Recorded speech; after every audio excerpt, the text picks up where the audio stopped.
Welcome to Slash Forward. In this film about Mary Shaw, we'll be examining the legend of Mary Shaw and how she, Mary Shaw, partook to create a multi-generational revenge curse in furtherance of the mystery of Mary Shaw. This is, of course, in reference to the film Dead Silence. If you seek to keep up to date on any news regarding Mary Shaw, please subscribe to the channel. Let's get to it.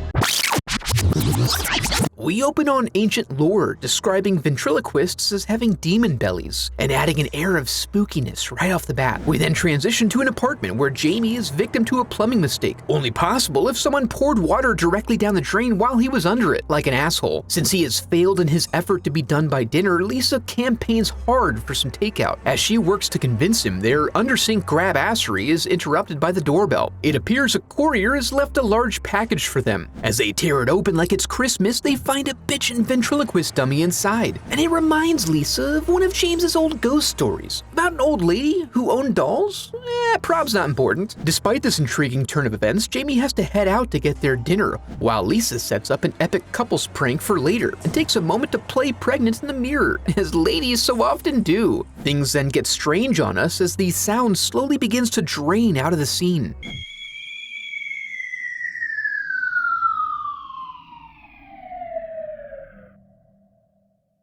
Only able to hear her own breath, she senses via a mother's intuition that this strange occurrence must be the result of the doll. But it turns out to have been the sheets the whole time, and they toss her far enough to cause some significant internal bleeding and then drag her back into the room. Jamie arrives home and finds portions of the apartment out of order, like the water left on the burner, and a large quantity of blood on the floor. But Lisa calls out to him and sounds pretty normal, so he humors her by following her instructions to check out what's on the bed. Possibly expecting some sort of an epic prank, he ultimately finds out that it was she who was in the bed and not elsewhere. We catch up with Jamie again at the police station, where Detective Lipton is playing his ass like a fiddle, sarcastically making like he doesn't believe Jamie killed his wife. But with all the evidence apparently against him and no good alibi, Jamie pulls out the big guns. In the town where I'm from, a ventriloquist dummy is a bad omen. It's kind of a local legend, and some people believe that the dummy brings death to those around them. You got him! Lipton's not convinced, but is also just feeling things out right now, and he welcomes Jamie to leave of his own accord. Jamie, being a bit of a badass, hits him with a choice insult.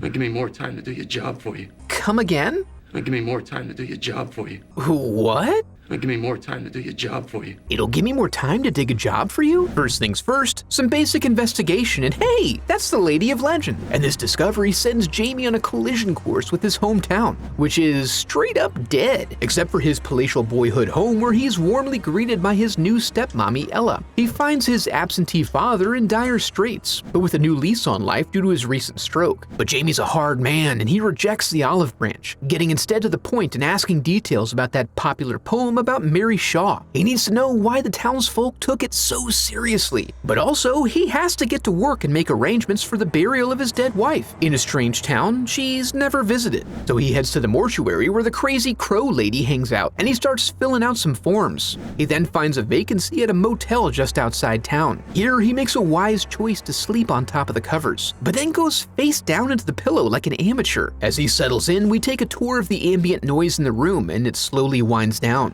Jamie is awoken and has a clear vision of Mary Shaw herself, but he comes out of it unscathed. Back at the funeral home, Henry Walker receives Lisa's body and is aghast to find clear signs of the town's curse on her face. He then finds Marion hiding out in the crawlspace, as she does, and runs her off to bed so he can get back to the task of trying to make the body presentable. Then they have a very beautiful gravesite service for Lisa, attended by Jamie and a handful of total strangers. As he unwinds with a sad walk through the woods, he is warned about the dangers of Mary Shaw. What's she talking about? You've already demonstrated that you know the whole poem, bro. As Marion wanders off, she mutters something about burying the dolls, as Jamie learns that Mary Shaw is not just legend. He grabs the doll, confirms its name is Billy, and takes him for a drive while Billy side-eyes the hell out of him. He arrives at the Misty Cemetery and finds a series of headstones with single names, marked with Mary's monogram. He digs up Billy's plot, and sure enough, the casket is empty. When the sounds around him stop, Jamie doesn't even hesitate, tossing Billy into the box and heading back to his car. He gets spooked by a shadowy figure that keeps buzzing his windows, and then has an encounter with Billy. But when he gets out to scope the sitch, there's nothing there. He jets back to his room so he can shower down, and emerges to find Billy's back, and Lipton's there as well. Unbeknownst to him, they had been engaged in sympathetic grooming together. He then presses Jamie about why he tried to bury Billy, a piece of evidence in a capital crime. Although he didn't care about the doll before, and he's putting his fingerprints all over it now, so here we learn the story of Mary Shaw again, the legend indicating that if you scream in her presence, you lose your tongue.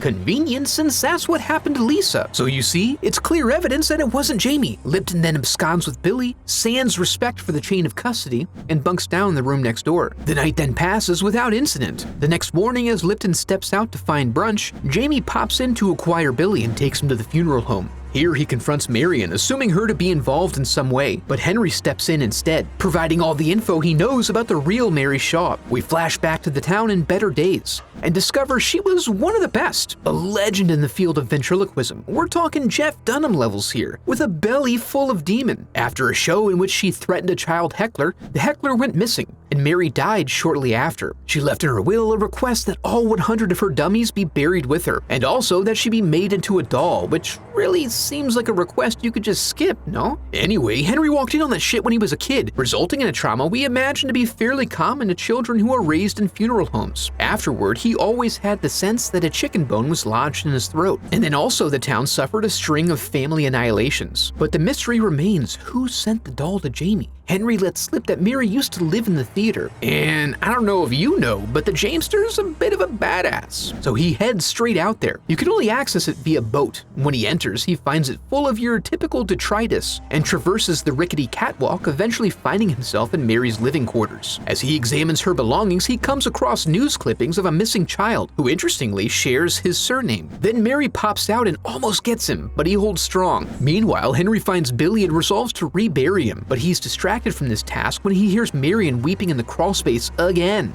He goes in to search for her, but she's not there. When the door closes, he gets panicky, which is a bad spot to be in given the circumstances. Sure enough, he lets out a scream and we see Mary claim his tongue as her own. In this time, Jamie made it back to his father's house and demands answers in regards to the whole Mary Shaw situation. Turns out, the missing boy was Jamie's great uncle. When he went missing, they convicted Mary of his murder via mob justice, forcing her to scream and cutting out her tongue. The subsequent family murders were believed to be punishment for this sin, which is why Jamie got sent away as a boy. It was what they had to do to protect him, even if it caused irreparable psychological damage. As Jamie leaves, determined to end this, he's confronted by Lipton. He confirms he checked all the tiny caskets and found every last one of them to be empty. He's tired of these shenanigans and is now ready to arrest Jamie. But a call comes in from Henry claiming to have evidence that proves what's happening, and that he'd love to reveal it at the theater. And then the line goes dead. Too compelled to follow this lead, Jamie dips and runs, forcing Lipton to follow him to the theater. Jamie makes it across the water and enters the theater, following Henry's whispers, which guide him toward Mary's living quarters. Way more normal and reasonable than meeting him at the front door. Despite arriving well after and spending some time looking for a boat, not knowing the layout of the theater or where Jamie would be, Lipton makes it to Mary's bedroom first, and then they both hear the whispers, so now they're partners. They find a hidden passage that they follow back to a cozy little workshop where they uncover the secret location of the dolls. Plus one extra doll that's actually Michael Ashen, made up like a marionette, so that's cool. This confirms that Mary was prosecuted accurately and likely got what she deserved. But she doesn't want to hear that, and the curse is still on. So there's the familiar winding down of the ambient sounds, meaning that it's time to plug up your pie holes, boys. The dolls all start looking at something, but not until they all finish glancing in that general direction do we also pan across, in an attempt to follow their gaze. It ends up being a lackadaisical clown, rocking gently and wishing she had some sweet tea. Jamie refers to it as Mary Shaw and asks her what she wants. She's mostly driven by a desire to silence people and build the perfect doll. When he asks her why Lisa, a fair question, she insists on whispering the answer to him. When he comes in close, she reveals that he is the last of the Ashen line now that his seed, which had been sowed in Lisa's fertile garden, has been extinguished. And then she gives him a playful little lickety-lick before revealing herself. The dolls then start getting all stretchy about the face, so Lipton begins stretching that trigger finger in an attempt to destroy all the dolls. Since he certainly doesn't have 100 shells, they set fire to the expansive display case, and then realize there's one more they have to get to, so they run out but the catwalk dumps him. Lipton lets out an instinctual yelp which puts him on a roller coaster ride of a tongue removal. Jamie then takes the quick route down, but manages to keep his traps shut, eventually emerging from the water and swimming to shore.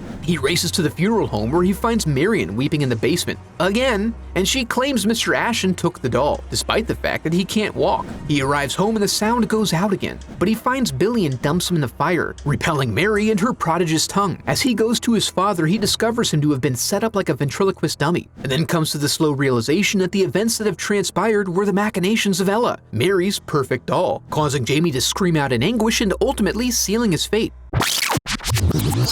I have a website set up where you can support the channel through donations or merch, and I'd like to take a moment to give a huge thanks to my donors memorialized in the Hall of Headshots.